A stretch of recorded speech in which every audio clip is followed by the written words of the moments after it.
senhora Sara Bueno, senhor Ronaldo Cavalcante e senhora Kênia Fernandes. Fineza compareceu ao portão de número 9, identificação por ela não posou aqui de 2 horas para trás, ela não posou aqui. Mas não, vamos lá na ver se tem alguém competente lá que o responsável sou eu, tem mais uma outra supervisora lá no check-in. Então vamos lá dar assistência a vocês aqui no... Mas cadê a assistência? Cadê a solução?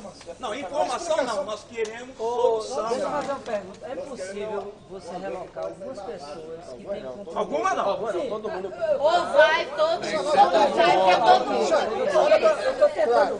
Tem voo agora para Congonhas. Congonhas tem ponte aérea para o Rio. Mas não tem lugar só para todo mundo, esse voo está funcionando. Azul tem...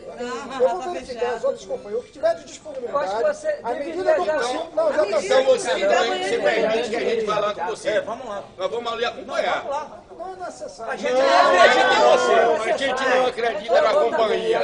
A gente não acredita na companhia. A gente não acredita na companhia e você faz o que a companhia determina. Então é o seguinte, a embromação já parte de cima. Então como a gente não acredita, você vai dizer, ó, eu estou com os passageiros na minha cola aqui agora e quero solução. Então vamos lá. Entendeu? Vamos lá.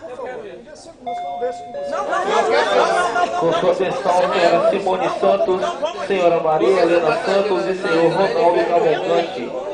Fineza compareceu ao portão de número 9.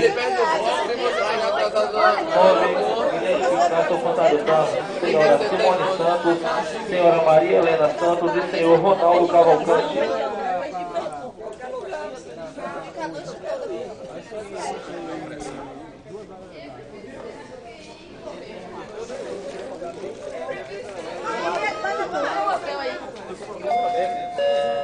Com sua atenção, senhora Simone Santos, senhora Maria Helena Santos e senhor Ronaldo Cavalcante.